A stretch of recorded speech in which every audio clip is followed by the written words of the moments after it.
Yo, welcome back to the show, episode 3. And to me, this is probably a very important one because it's the most misunderstood thing in advertising, and that is psychology.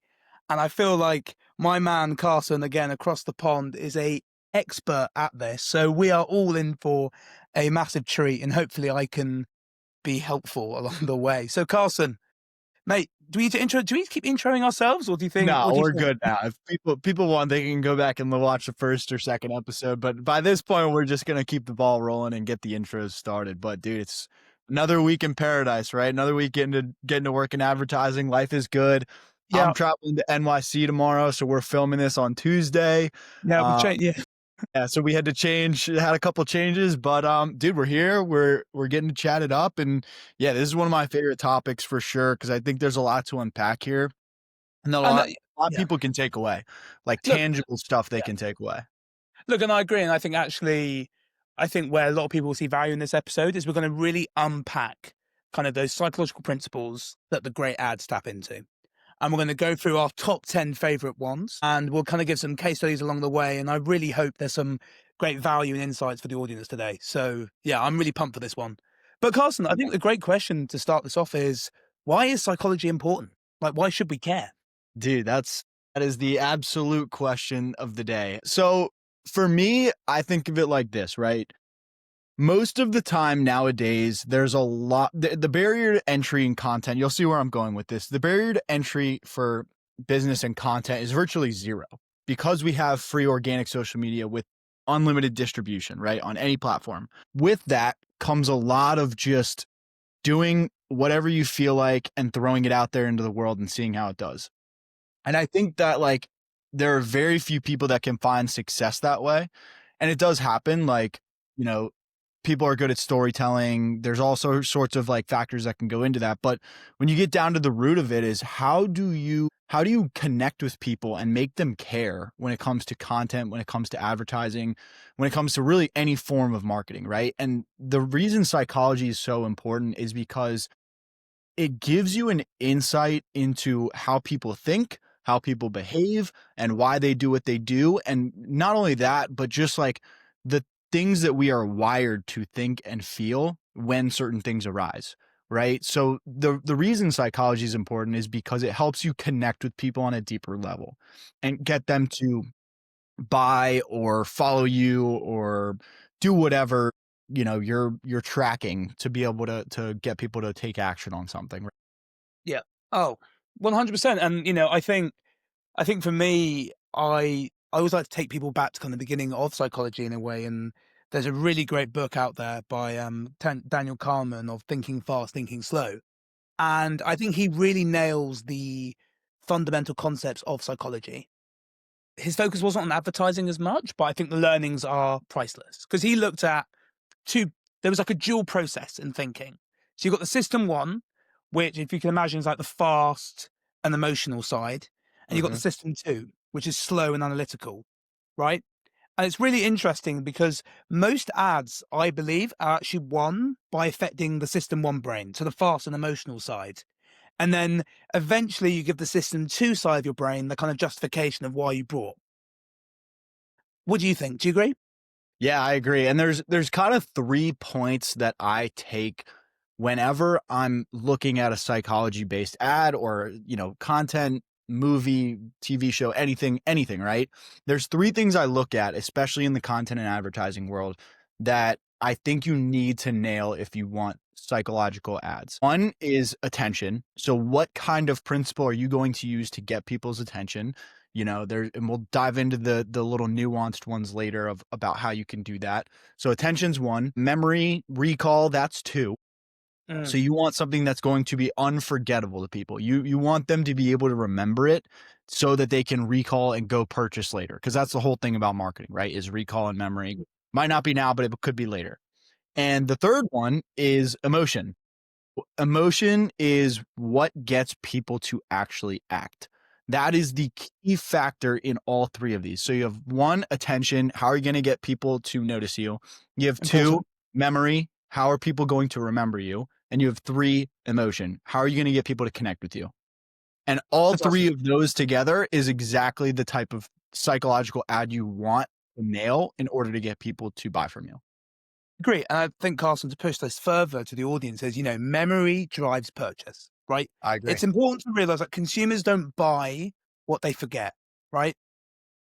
Psychological triggers will ensure that the brand will be recalled in their memory, right? And I think it's very critical.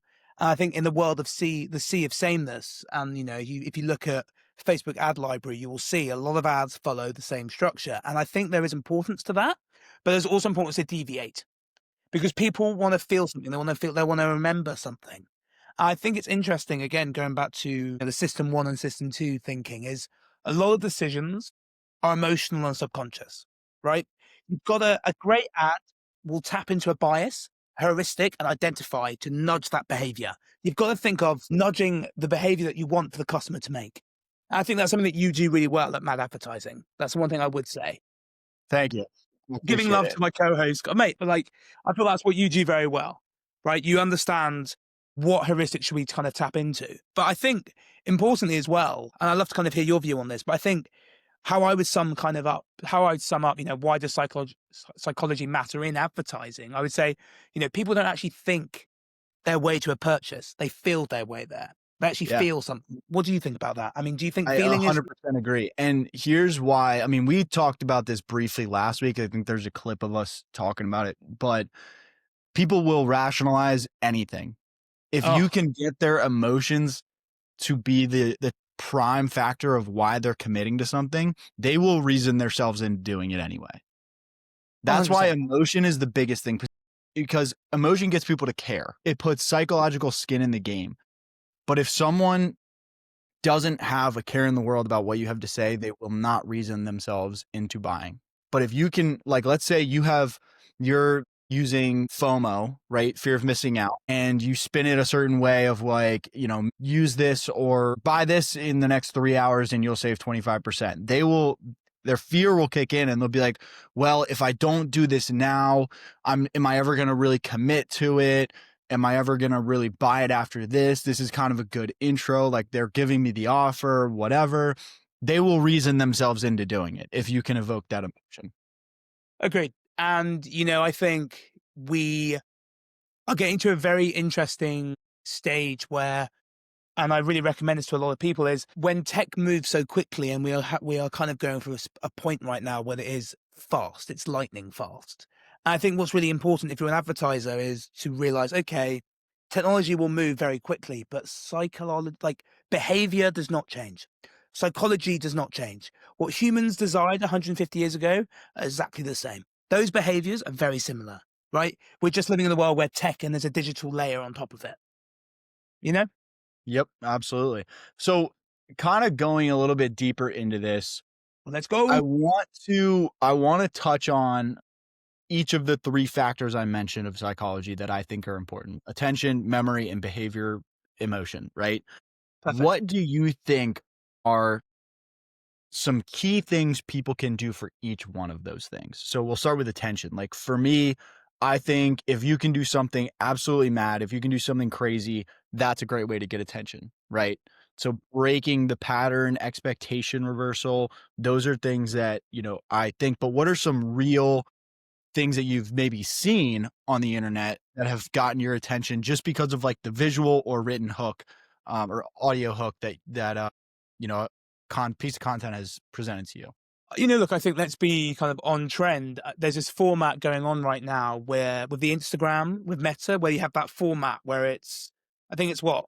What I'm talking about, Carson. It's like that really weird format where it goes across the screen. It's like have you seen those ads I'm talking about? Like they're basically someone's messed around with the formatting and it's like 5,194 by, I don't know what the precise measurements are, but it's like a strip. Have you seen it? I have not. I don't think so. So it's trending right now. It's like essentially a really like it's again just what we're talking about kind of attention. It's pattern interruption. Because if you Yeah. think most ads follow particular formats, right? As an Yeah. advertiser, you're stuck to the measurements that Meta gives you. But actually, if you look at the system you're in, you can play a different game. You can say, okay, how can I make this ad stand out? Well, actually, in the structure of the ad itself, right? Yeah. So that's how I look at it. It's the structure of the ad. So, for example, why should the headline be at the top? right? Like little things like that, where the brain is not expecting to see something it is meant to see. And then the other thing is color. I think color has a lot of, look, red and white, right? As human beings, we are wired when we see red and white, we think of danger, which is also a way to get attention. Whether it's Mhm. good attention is another question, right? But I think, you've got color, you've got contrast, you've got faces, novelty. Like these are all the things that I think drives kind of attention. I mean, what do you think? Yeah. Do you agree with that? I agree. I 100% agree. There's actually 2 that I tweeted about today that are an absolute Fantastic. hack for people if you can spin it correctly.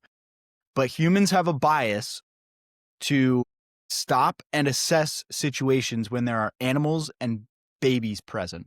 So if you show animals, this is called the biophilia bias, and if you show babies, I forget what that one's called exactly, but those 2 things are wired in our brains to notice and assess.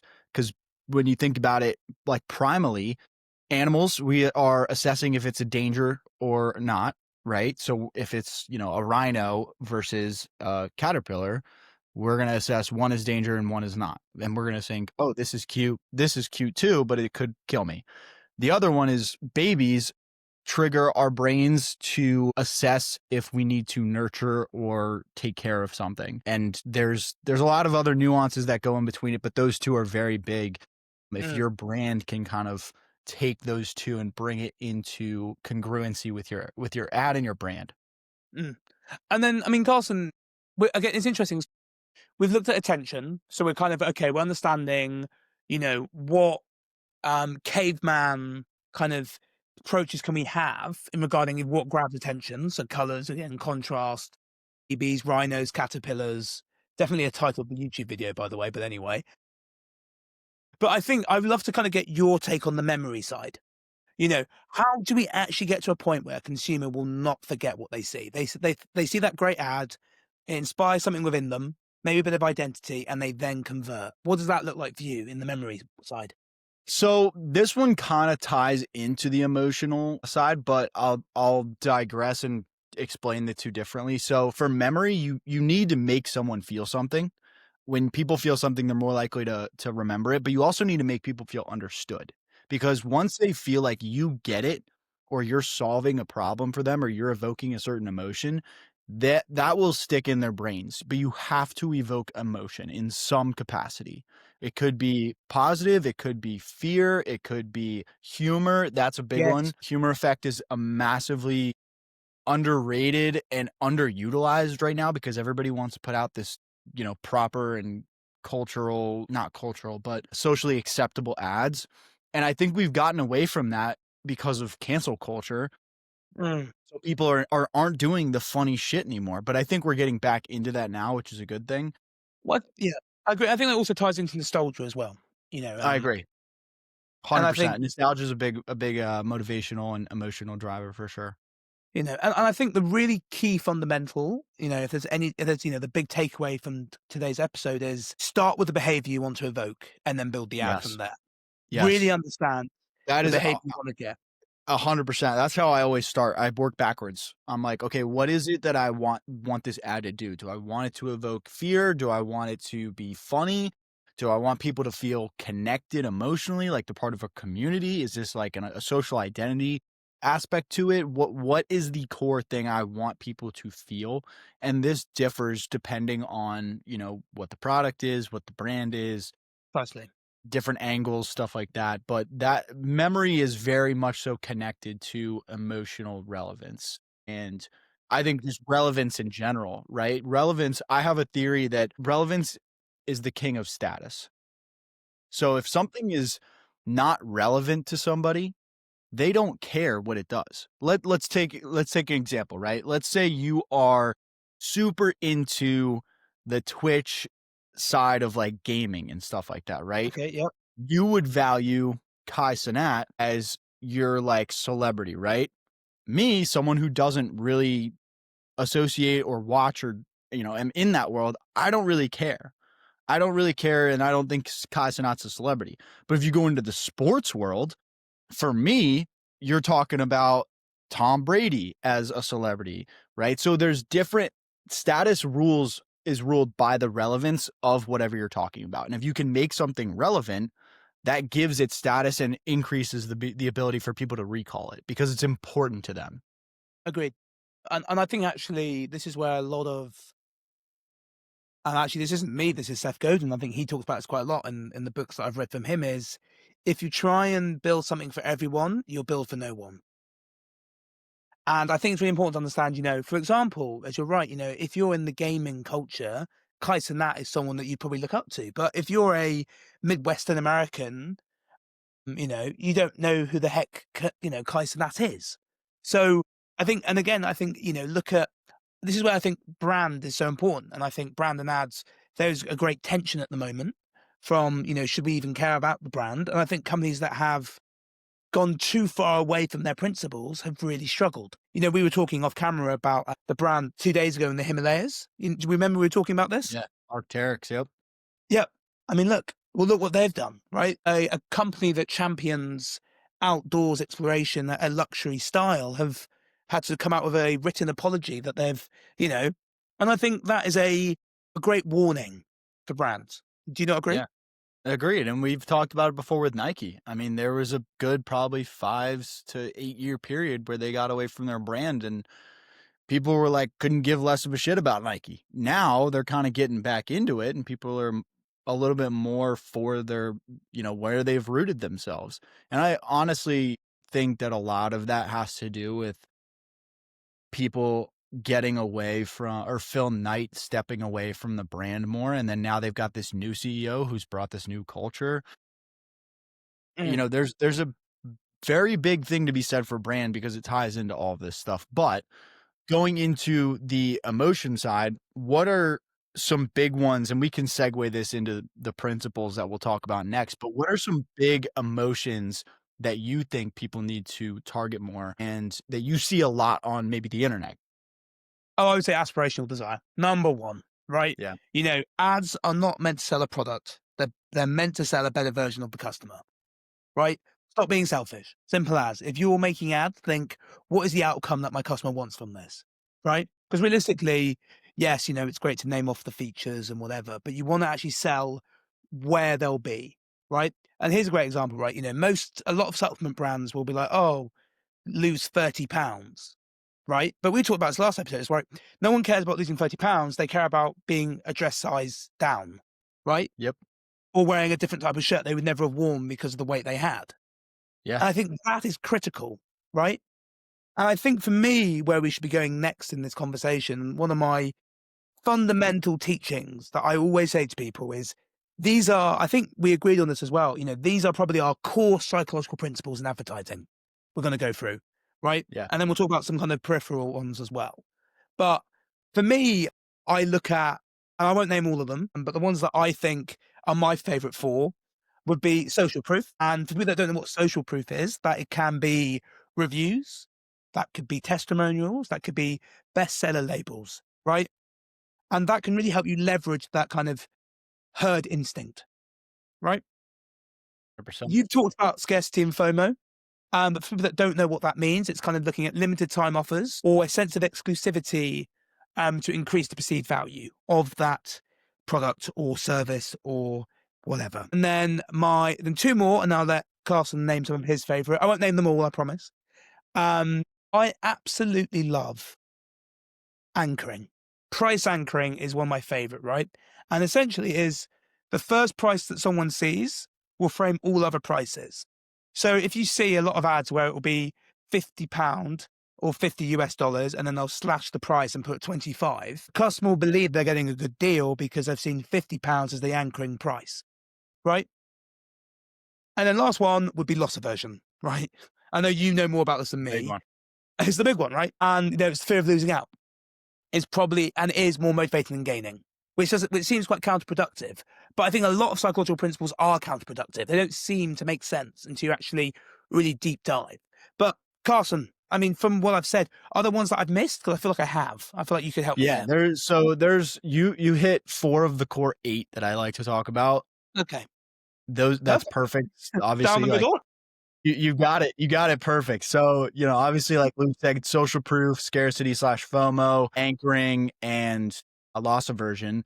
The other 4 that I would add are urgency, and that kinda goes with the scarcity part, but Yeah, urgency is fun. basically time affects decision making. How fast can how fast is an offer leaving or coming or going, whatever it might be? How fast is it until somebody has a wedding date that they need to get ready for? There's a bunch of different ways you can use urgency.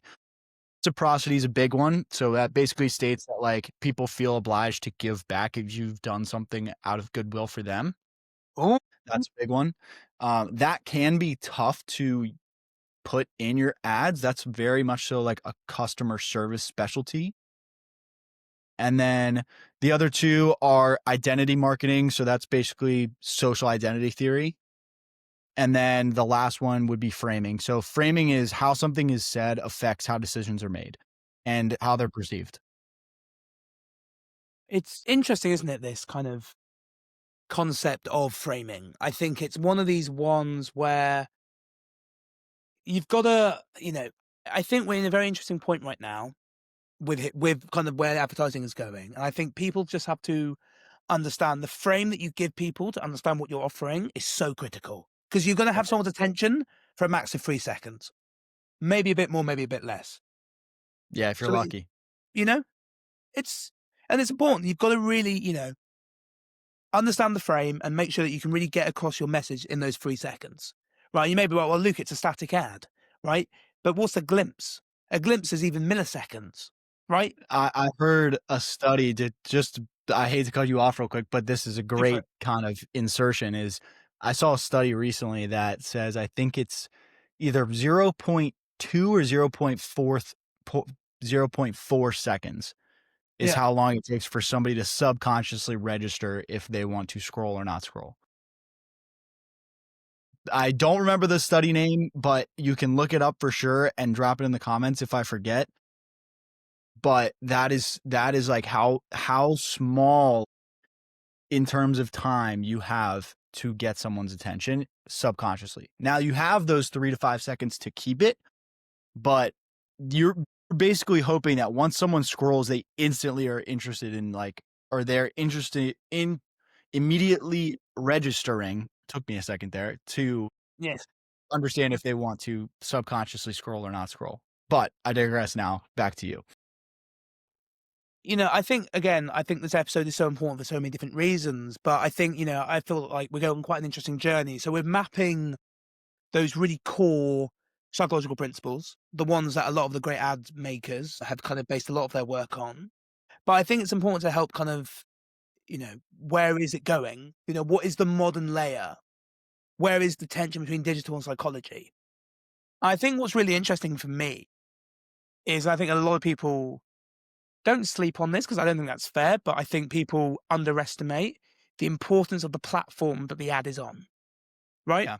So Yep. if I what I mean by that is if you look at TikTok, that's very much of psychology of passive interruption, right? You're scrolling. I think LinkedIn, what is the user coming onto LinkedIn for? Well, it's authority signaling. It's showing that they know their stuff in the industry. That's what LinkedIn's for, right? It's a business platform. And I think it's interesting with Instagram, I find that more aspirational and more identity based, right? 100%. That's kind of my views on it. But are there any things that we should definitely mention about what is the modern layer in the digital psychology world? What do you think? But what am I missing from this? I'm trying to think here.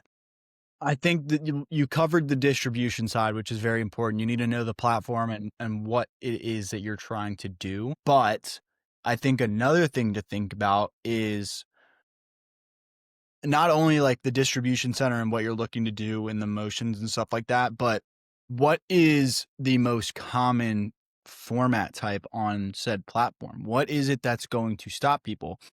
Instagram, you're lucky, you get photo and video that do well. TikTok, you only get video, so you have to do really well there. LinkedIn is more written. Well, It's your way favorite more platform. written. Go Yeah, to it.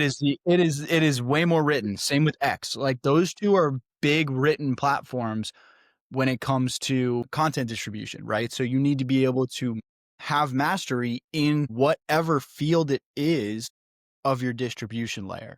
And that goes into the psychology standpoint because it's the mindset people are in when they're on the platform. What are they subconsciously already looking at in terms of content type and format and what's working versus what's not for, organic and paid.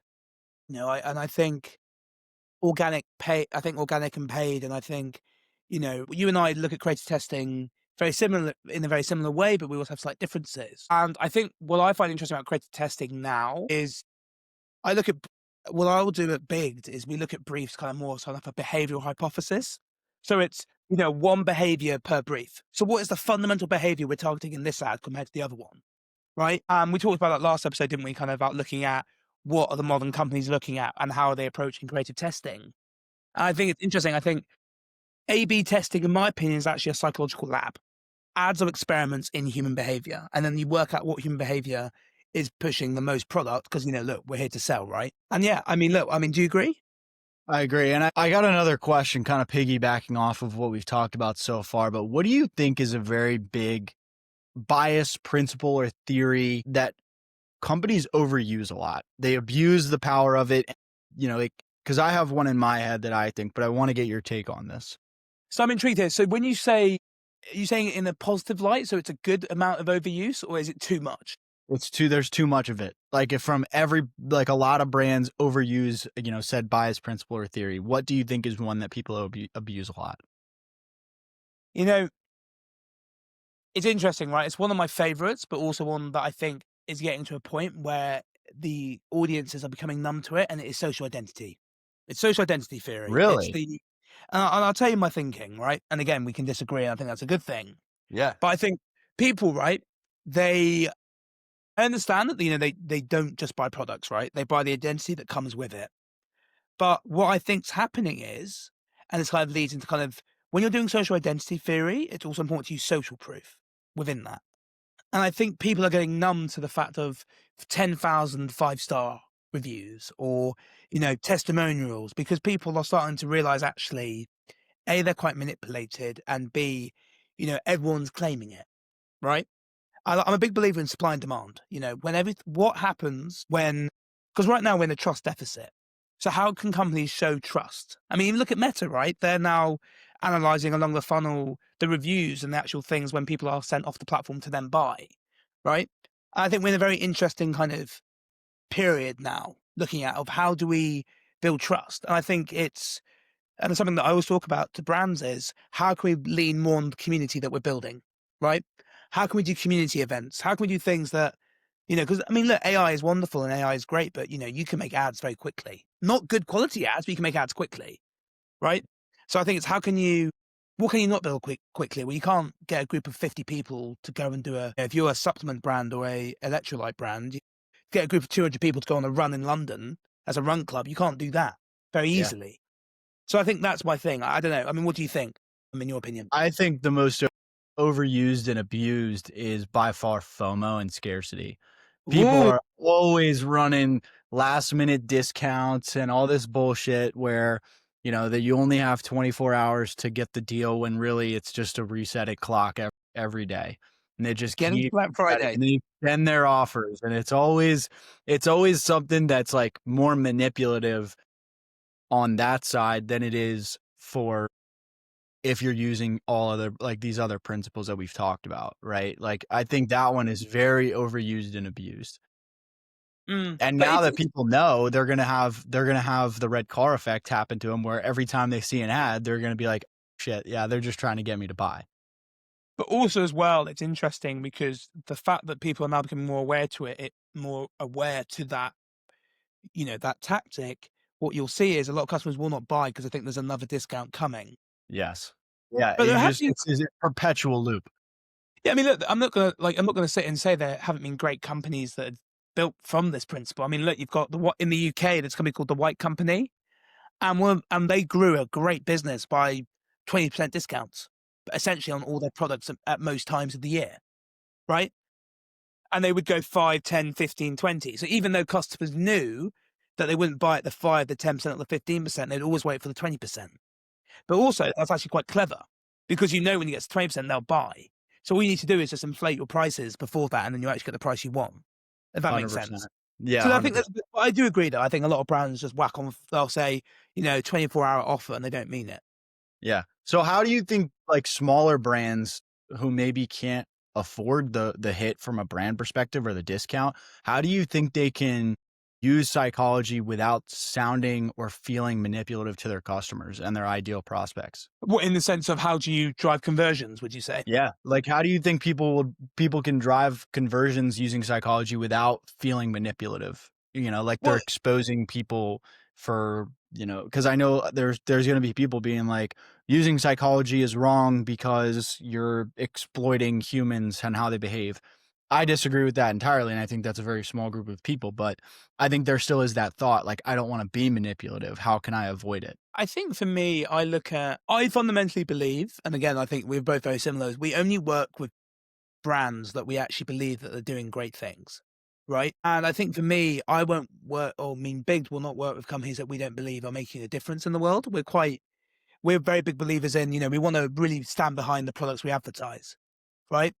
So I think for me, I use kind of psychological heuristics and biases to nudge people in the behavior that I believe will make their lives better. And yes, I am technically playing God there. Well, not God, that's extremely arrogant, but but you know what I mean? Like I understand that there is a cost of what I do, right? When you make people buy, but I think if you know that when they buy that product, it makes them feel a bit better about themselves or gives them a sense of pride or, again, identity and a sense of belonging, then that makes me feel really good. But I do get quite jumpy when you see ads that are very targeted, too targeted. And what I mean by that is very, just no artistry, just very blunt, very blunt. And I think I do get when you should use that in your ad approach, but I think just, look, if you keep saying to your brand, if you keep saying to your customers, "Look, 90% off, 80% off," then yes, short term it's great, but long term, I just don't think it ends very well from a kind of revenue generation point of view. And do you Yeah. agree? I mean, what do you think? I agree, and I think going back to it, the best way to go about it, in my opinion, I know you think this might be overused, but I think social identity is huge when it comes to being Oh, ethical and not manipulative, and also yeah, yeah, connecting with.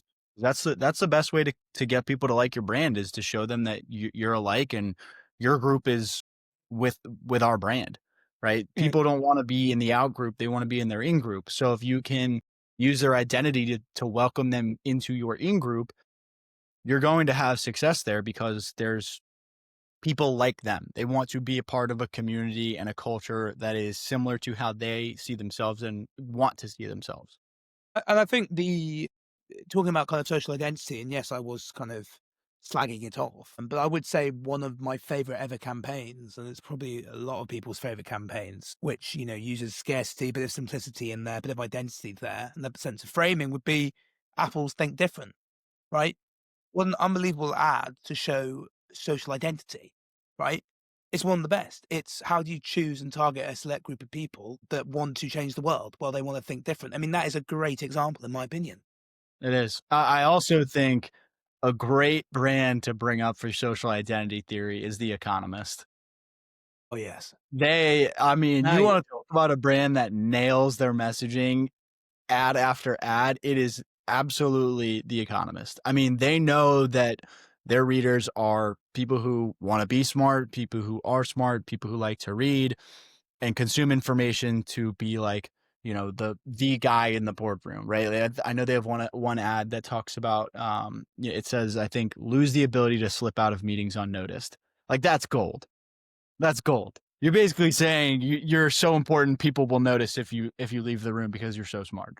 And there's so much That's a that great they ad. do. There's so many things they do well from a psychology standpoint, not just copywriting, but from a psychology standpoint that they do well, speaking to identities and really getting people to understand this is the journal for people who want to be smart, right? It is speaking to the specific identity of its customers. The great thing is, and I think with everyone's got the same access to ChatGPT and AI systems, is you have to go out and find insights that AI Yeah. hasn't got, right? And I mean, we talked about that yesterday, right? Where do the big ideas come from? Not yesterday, so in last week's episode, is where do the big ideas come from? And when you link that with a great psychological behavior and principle, you have a winning ad combo. Yeah. I mean, it It is, and plus exactly. psychological influence equals ads that do Yeah, well, you and know? it goes back to last week too about big ideas when I'm talking about The Economist and the ad I just mentioned, lose the ability to slip out of meetings unnoticed. That is speaking to a specific moment that few people know about. That is why it is so great. It's speaking to the identity, it's speaking to the moment, and it's speaking exactly to who people want to be and Agreed. something that they can relate to. Agreed. So it's absolute gold. It's one of my favorites of all time, probably, if I'm being honest. It's probably a top 10, top 5. Wow. But that makes sense, doesn't it? It's because you feel something, and I think that's where I think psychology is its best, right? Where you link you've got the insight that no one knows about, plus a great psychological kind of bias or heuristic that you know that you could add together, plus a feeling and emotion. Then wow, you are very much off to the races, you know. 100%. But kind of, I'm intrigued here, talking about kind of about the modern ads and this kind of avenue we're going down. Do you think static ads or video ads are better at tapping into psychology? Like, do you think one medium's better than the other, or do you think both has its place? When it comes to tapping into psychology and using it more effectively and efficiently, it's absolutely statics. And I will break this down as best I can to drill this home for people. You can with statics, you have the ability to control every single aspect of what you're designing and what you're writing. Every single one. The copy, the design, the placement, the psychology, the language, the tone, shockingly enough, you can actually have control over. And I'll dive back and circle back to that in a second. But you can literally construct it from the foundation up. It is something that you can literally take every single aspect of and apply what you know and how you want it to look using all sorts of design, writing, and human behavior principles, right? Now going back to the ability for tone, people read copy and text in their own heads using their own voice based on our cultures. So when someone is reading an ad, they are reading it as if they understand the tone already because that's how they think about it. Yes, So that's how you can control the tone. Now with video, that's not always the case. You can control how you speak, you can control what you say, you can control what you're doing, but you can't control environments. agreed. Sure, you can change up settings and all this stuff, but the tiniest thing with video can be the reason somebody buys and you will not know. Like, Precisely. it could be, I have a plant in the background and I'm selling a fertilizer and that's why people buy. But when I change to my, garage with plants or when I'm outside, it sounds stupid and people are going to be like, that doesn't make any sense. Trust me, it makes sense, one, but two, it's very hard to pinpoint the exact thing. Agreed. Very hard. Human behavior is unreasonable. We are unreasonable human beings. Like we are, again, we're the greatest at justifying behavior, but Yeah. realistically, we have no idea why we do an action, but we justify it with great, I mean, and I think that is to me, again, that, one of the big takeaways is, you know, when you're making ads and you're trying to evoke emotion, as we talked about, it's just understanding that you can try and map out all the variables of what makes a great ad, but sometimes there's randomness. There Yeah. is things that you cannot control. But I think if you can work out, again, it's isolating those variables where you think, okay, actually, maybe this type of behavior that we're targeting is actually doing really well. Mhm. I think a lot of brands, again, they throw a lot of mud at the wall and see what sticks. And I think yes, there's a time for that. But it depends on your budget. If you're a smaller brand, you can't be wasting, 15K a month on ads that aren't working. So really, choose the behaviors you want to target or kind of the insights and whatever, and be really like a sniper rifle. Be very focused on what you want to target. You Yeah. know, Sir, and just to insert this kinda hammer a point home that you just touched on is humans are not rational, like, we are emotional beings, and Sarah Levinger said this once, but humans are emotional beings that think, not thinking beings that emote, and I love it. Like, it is spot on, and I think the quote is kind of funny. But, like, that is it right there. You have to be speaking first to the emotion, and then people will reason themselves into it. I think this episode has been extremely, I think, fundamental. I think that again, I'm going to be biased. I'm gonna be biased towards my own episode, of course, but I think, you know, look, I'm only 22, right? How old are you again, Carson? Sorry, it's 23. 23, right? Look, we're 24 youngsters, in 24, a month and a week. 24, right? So, like, I think it's really important for people to understand, right? We are living it. We are in the weeds right now of advertising, right? Yeah. And hopefully, when we're 65 years old with our grey beards and grey hair, right? People will be like, oh, okay, they know what they're talking about. But I think what I'm trying to say, and I'm actually I'm doing an effect right now, actually, a psychological effect. Do you know which one I'm doing? Put No, you on the I have spot. no idea. Well, I'm doing, the classic, right? The kind of the pratfall effect by Uh, showing a small you're builds trust. showing flaws. Okay, okay, I Yeah, got yeah, you. yeah, right? So I just thought I'd do a little Easter egg there. I wasn't And following. what I'm trying to say is, right, we are gonna hopefully grow and learn with you guys, right? We're Yeah. gonna get some really cool guests on, and we're gonna learn from them, and this is what excites me. I think it's important to understand why you do something, and this is why I'm loving what we're doing in this podcast, right? Yeah, absolutely. Personally, I love the ability to just get on here and be able to, shoot the shit and we can chat about the Shoot the industry shit and itself. just chat, yeah, mate. But also, I think it's important because I think there's a lot of nuanced things people don't talk about, right? We've said it from the beginning, like people will give you very tactical advice on how to manage your ads and how to set up and what design software you should use. But I don't think a lot of people are talking about the nuanced stuff that we're getting in. And of course, I'm tooting our own horn here, but that's kind of why it started in the first place. Yeah, well, we agree. I think we started this on the principle of what would you sit around at a bar having a pint, talking to your mates about if you were into your ads? It'd Yeah. be hopefully this type of conversation. Yeah, Exactly, exactly. you know? Well, Yeah, and the other thing is too, like we have I've already talked to some people about being guests on here, and I think after episode 5, so after 2 more, we'll yeah. start getting together some guests and having them on and chatting about just the industry itself and even things adjacent. Because I'm excited to learn a little bit more about how people go out about email, about ads on other platforms, not just Meta, about organic social. Like It's all like psychology, and that's what we're here for, exactly, well, you because know? it's all psychology.